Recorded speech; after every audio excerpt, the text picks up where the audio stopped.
One thing, if you take away nothing else, okay, if you take away nothing else from this presentation, take away the information that you never, ever, ever look at the sun without special solar glasses, okay? Because if you do, that's what's going to happen. Ah, my eyes are burning. It's not funny.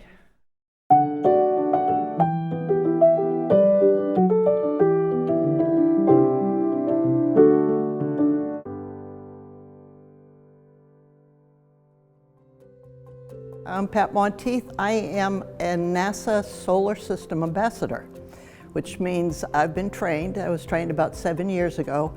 I had to go through 4 training sessions officially, and then since then I usually go through maybe 25 different webinars every year that gives me up-to-date information about the space program and about NASA. Today I'm here at the Norwell Public Library, and I'm going to be talking about the upcoming solar eclipse, which will be happening on April 8th, which is a Monday afternoon. And here in the Norwell area, the maximum coverage, which will be about 93% coverage of the sun from the moon, is going to be happening about 3:30 in the afternoon. We're going to be doing some PowerPoint and some videos to just give everybody a background of what a solar eclipse is all about. And then we've got 3 hands-on activities, 2 for kids and 1 for kids and adults. As Zoe said, my name is Pat Monteith. I've been a NASA Solar System Ambassador, which is a fancy name they use for their volunteers, for about 7 years. And I've done almost 200 programs about space science and the sun and NASA and all sorts of things like that. And as Zoe had mentioned, when I was a teenager, when I was 12 years old, I decided I wanted to work for NASA. Well, that didn't happen. But when I retired, I found out about this ambassador program, and I've been like a kid in a candy shop ever since, to be perfectly honest. But let's go through this. We're going to learn a lot about the sun and the moon and Earth and how it all works together. I'm going to need a couple of volunteers from the audience. Maybe. We'll see. We'll see. It depends. And so let's go right in and do an overview of what a solar eclipse is all about.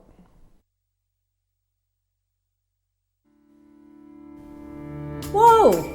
It's the middle of the day. So why is the sky getting dark? It's a solar eclipse.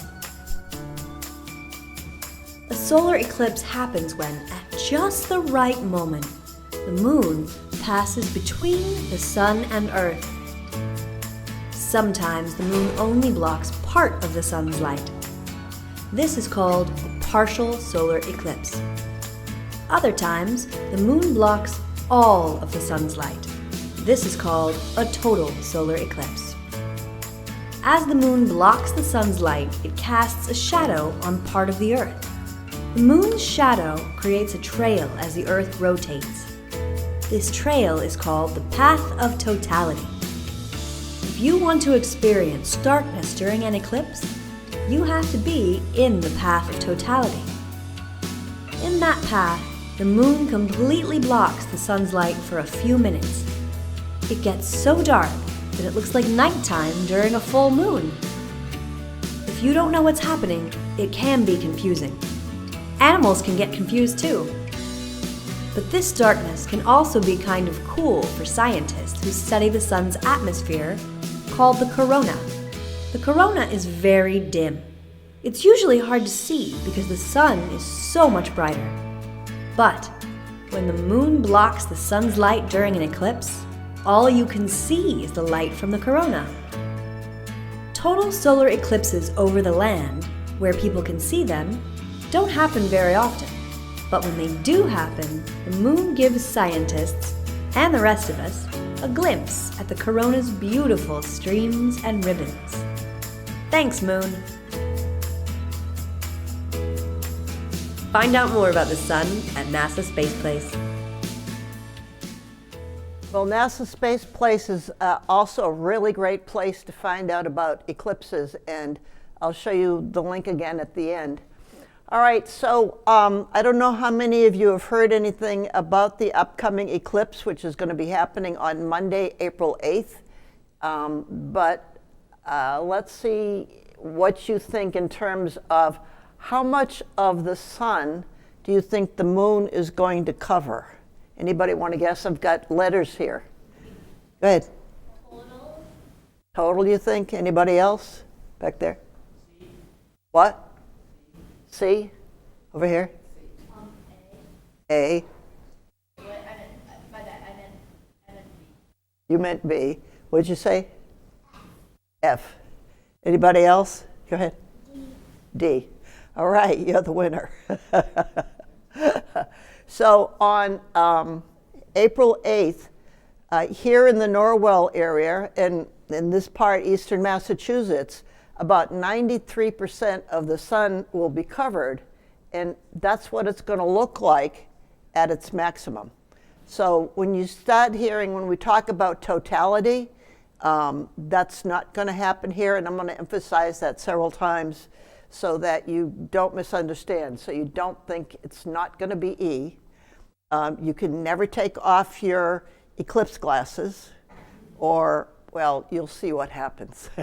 It's not very pretty. A lot of people don't realize that when you say the word star, it also means sun. So when you look up at the sky at night and you see all these things twinkling that are stars, those are actually suns in other solar systems. The sun is Earth's nearest star, which is, pretty close, 93 million miles away from us. It's a big ball of gas, just like we heard over here, but it's so hot. I mean, just the outside of the sun is 11,000 degrees. You can't even understand that. The center of the sun is 27 million degrees. It is so hot, it's unbelievable. It glows, it gives off light, and without the sun's warmth and light, we would be nothing more than an icy rock without life. Okay, so what do we know about the sun, the earth, and the moon? The moon is actually 400 times smaller than the sun. Most people don't realize that. It's also 400 times closer to Earth than to the sun, and the sun is so large that 1 million Earths can fit inside. Okay, so I need I need 3 volunteers. 1, 2, 3. Okay, so I need the sun. Why don't you come and be the sun? Okay, you're going to face this way. Now this is going to be kind of tricky, okay? Since you knew that the Earth orbits the sun, you're going to walk around the sun, aren't you? Okay. This is the Earth. You might probably want to back up a little bit more, okay? All right. And then we have here the moon. So hold on a second. What do we think, what happens with the moon? The moon orbits the sun, right? So you're going to have to orbit the sun the Earth as the Earth is orbiting the sun, right? That's going to be very hard. Let's give it a try. So don't walk too fast. If you go too fast, then the moon can't orbit you. You got to let the moon orbit you, right? Let the moon orbit you. Give him some space. Give him some space. All right. Big round of applause. Okay. Now we see what happens. Thank you. Thank you. Thank you. Okay, you can go back to your seat now, son. Yes, you win. All right, so one thing, if you take away nothing else, okay, if you take away nothing else from this presentation, take away the information that you never, ever, ever look at the sun without special solar glasses, okay? Because if you do, that's what's going to happen. My eyes are burning. It's not funny, okay? And you'll see, there was actually, gets a little scary in one point, but you'll understand, okay? So here's the glasses. If you use the eclipse glasses, you'll be fine if you use these solar glasses. You could actually take them when you get them from the library in another week. You can actually go out and look at the sun right away. You don't have to wait for the eclipse. But as you're watching the eclipse, even if it's only 93% coverage, you've got to put on those glasses. A solar eclipse, you know, we've heard that it's when the Earth and the Moon and the Sun line up perfectly right here, so that part of the Moon covers part of the Earth. Let me see if, yeah, let's, Grady, if you can come over and be the sun. And the reason is because what he's going to be doing as part of being part of the sun, it's heavy. We don't want to drop it and damage it. Okay, I need 2 more volunteers. No, you 2 have already been there. Did you want to come up? Yeah, come on up. You want to come up? All right. So hold on a second.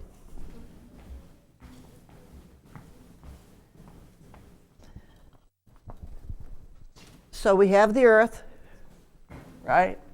We have the Moon. Let me see, who wants to be the Earth? You want to be the Earth? Okay. Now the one thing, okay, we want to find the United States and face in that direction.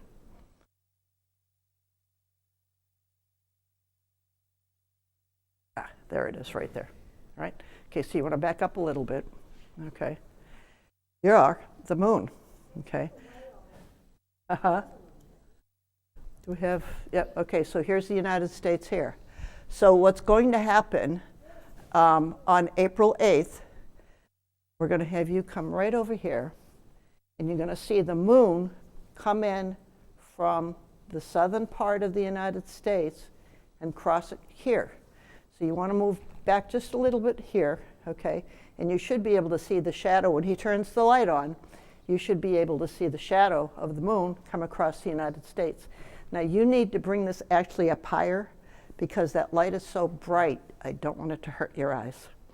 And the eclipse glasses don't really cover your regular light, okay? And remember, don't look at the sun. Right now, this is the sun, so don't look at this. Okay, got me? You actually should probably close your eyes. We ready? Let's try it. Okay. Okay. Move the moon in there so that it casts a shadow on the Earth. Oh, there you go, you see?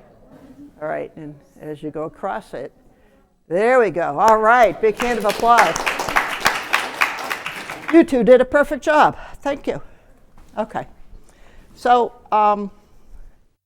what's going to happen on April 8th is the sun, the Moon, is going to come and cover the sun, starting down here in Mexico and coming up through the, not quite Midwest, but central part of, almost central part of the United States, up towards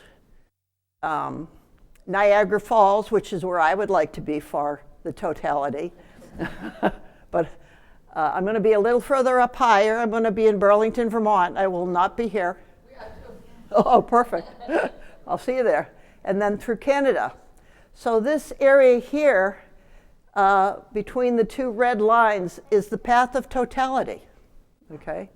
So if you're in that, inside that path, you will be able to take off your glasses for 4.5 minutes and see the corona. I've never seen it.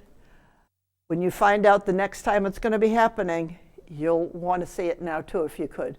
We're here in Massachusetts, and we're outside the path of totality. So why can we only see a portion of the eclipse here in Norwell? Because here's the path of totality. Here's Massachusetts here. But we'll still be able to see about 93%, which is going to be pretty amazing. It's going to get very dark out, probably like it is right now, if not more so. So some more information. As I said, we're not going to see totality in Norwell, but we are going to be able to see that much of the sun and the moon's coverage of it, this side of it and that side of it. The actual event begins at 2:16 in the afternoon, and that's what it's going to look like. And as you can see down in the corner, there's just a little bit of the moon. And as it progresses, you'll see more of the moon covering the sun until it reaches 3:30 in the afternoon. And it's going to be a little more than 93% magnitude of coverage of the sun. And then it comes out the other side, and as the moon goes away from the sun, then you'll see that actually it takes 2 hours and 24 minutes to go from here to here, okay? And that ends completely at about 4:30 in the afternoon. Got it? Okay, here's a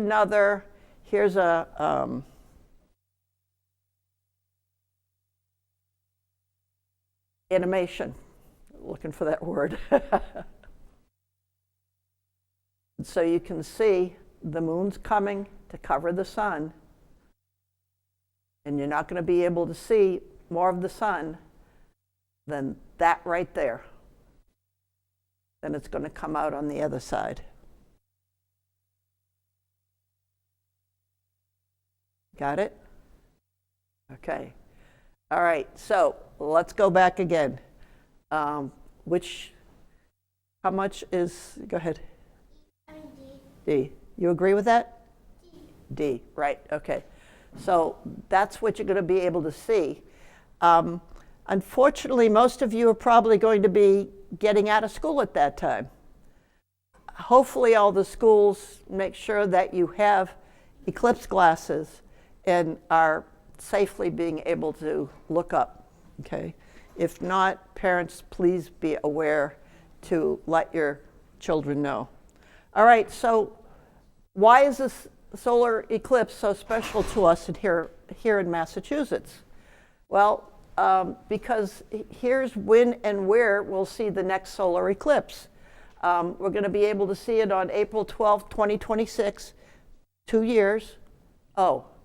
In Greenland, Iceland, and Spain. So if you're not in those 3 countries, guess what? You're not going to be able to see any of the solar eclipse.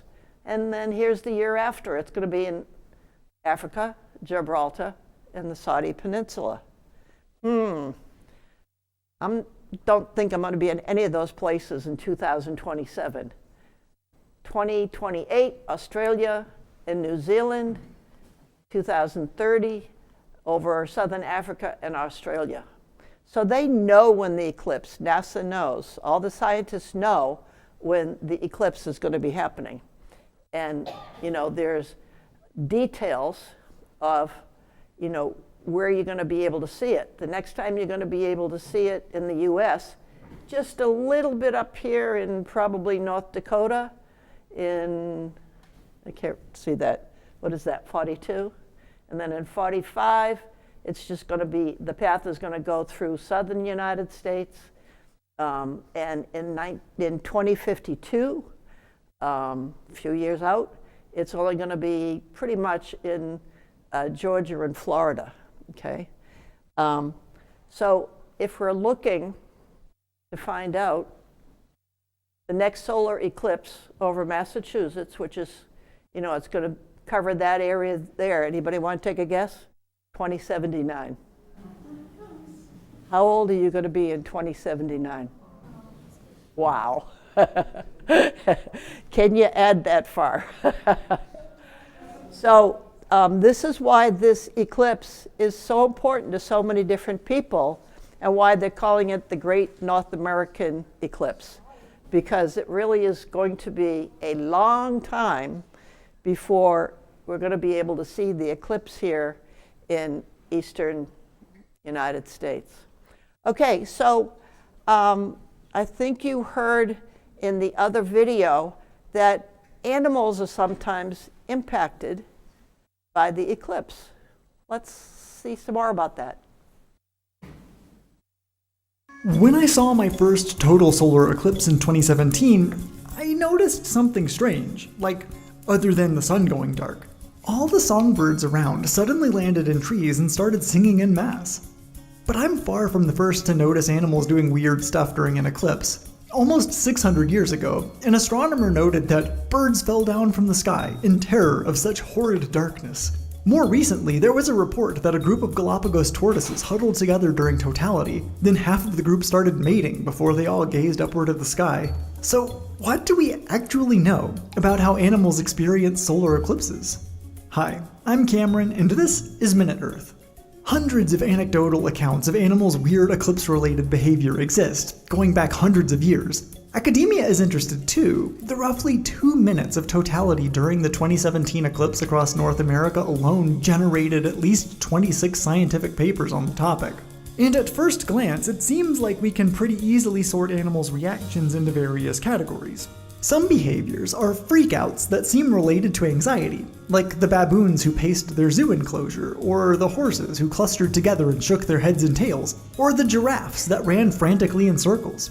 Then there are the nighttime behaviors. Birds fly back to their roosts, nocturnal bullfrogs leave their daytime hidey holes, and orb-weaving spiders, who normally build new webs every day, are tricked into dismantling their webs once the darkness of an eclipse hits. Then there are the completely novel behaviors. In one study, a group of gibbons started making strange calls the researchers hadn't heard before, and a troop of chimpanzees reportedly climbed into trees to gaze at the sky. And some animals don't seem to react at all. But when you start really looking at what we actually know, things start getting a little messy. First, there's the issue of sample size. Total solar eclipses only occur about once every 18 months, and each one only covers a small swath of the planet at a time. As a result, specific places can go more than 100 years between eclipse experiences, making repeated observations of animals in the same habitat challenging, to say the least. So it's not surprising that some studies completely contradict each other, like this one, which found that black-crowned night herons make a ton of possibly anxious noise during an eclipse, and this one, which says that black-crowned night herons stay silent during an eclipse. So it's super hard to know how to categorize their behavior. Second, it's really hard to know what's going on in an animal's head, especially without repeated observations and controlled experiments. So we can't possibly know why, for instance, those tortoises were compelled to mate during the eclipse. And that brings us to the issue of, well, us. We are primed to expect that animals might do something weird during an eclipse, and these expectations might lead even the most careful observers to interpret whatever an animal does during a solar eclipse as being caused by the eclipse itself. In fact, all of these anecdotes and research may teach us more about ourselves and how profoundly eclipses affect us than about what exactly animals are doing or thinking during those 2 minutes of totality. Eclipses can invoke fear and anxiety, or excitement and wonder in our own species, so perhaps it's natural to expect, or even hope, that other creatures are sharing a piece of that experience with us. So who knows? If you have an animal at home, you might want to watch what they're doing during the eclipse. Okay, so what happens when you stare at the sun, and how long do you think you can stare at the sun before you go blind? How long? 2 minutes? 15 minutes? Some of you are very close. All right, so at 5 seconds, there's an intense, unbearable brightness that fills your entire field of vision. At 10 seconds, you experience something called photokeratitis, which is also called snow blindness, which causes really extreme pain. I don't know if you've ever had sand in your eyes, but it's really, really painful. At 20 seconds, the sun's ultraviolet rays have now caused irreparable damage to your retina, resulting in partial blindness. At 30 seconds, you can't see a thing. You've got total blindness. At 50 seconds, I know someone said 50, you're blinded. Okay. At 100 seconds, you're blinded for life. Don't look at the sun. Even with a partial eclipse, do not stare into the sun. Whatever you do, don't have like 10 pairs of sunglasses. The sunglasses don't have the type of filter that you need to protect your eyes. You really need certified eclipse glasses. Whatever you do, don't put on the eclipse glasses and then look through a telescope, because your glasses will melt, actually. A lot of people don't realize this, okay? If it's cloudy out, that happens all too often. I'm hoping that doesn't happen for me. I'll cry. But don't assume that because it's cloudy, that's going to be a solar filter. It's not, okay? You still need to make sure that you have on the eclipse glasses to protect you from ultraviolet and infrared radiation. All right, bottom line, no kidding, okay? Staring into the sun is dangerous and it'll hurt your eyes for the rest of your life, unless you use certified eclipse glasses, okay? And hopefully you've gotten some from the library, which will be great. So the only real safe way to view, aside from the solar glasses, there's one other way that you can safely view the eclipse. There you go. So very quickly, why they call it the Great North American Eclipse is because this path of totality is actually wider than it's been in about 100 years. There's a lot of reasons why. The other thing is if you're in the path of totality or close enough, and I think it might happen here in the Norwell area, you might see Venus and Jupiter, or you might see this comet, 12P Pons Brooks, not too far away from where this is all happening. And here's where they'll be in the sky, so you've got a pretty good idea. So, here's the eclipse here. Off to the left and further up higher is Jupiter. Down here is Venus, and here's where Comet Brooks, Pons Brooks would be, okay? This doesn't happen. Nobody knows that this has happened in the past for anybody to realize what's going on, so it's pretty cool. And as you were just saying, one thing you can do is a pinhole projector, and you're gonna get a handout in a little while. As you're leaving, make sure you get one of these handouts. There's information about making some pinhole projectors, and if you come to the library, in another week and a half, they'll have all the materials so that you can make a box pinhole projector. Okay, so let's uncover the tables. We have 3 activities. There's 2 just for youngsters, and there's 1 for youngsters and adults. So you can make a solar eclipse mobile, you can make a solar mask, or you can make a case for your solar viewing glasses, which I suggest everybody does, because when you get your glasses, you'll protect them, okay? So come on back here. It's everything from making a mask that will help the younger ones in particular, really make sure that the glasses don't fall off their face, which is very important during an eclipse and looking at the sun. We've got another activity where the kids will be making a mobile that reminds them of what happens between the Earth, the sun, and the moon. And then the one that's for kids and for adults, they'll be making protective glasses, a glasses case for the eclipse glasses. I wanted to learn about eclipses and what would happen during the one in April. I learned about the path of totality and a lot of other stuff. It's a solar mask. It's made out of a paper plate and special glasses that protect you from the sun. Eclipses are really cool. This is going to be the last solar eclipse in northeastern United States until 2079.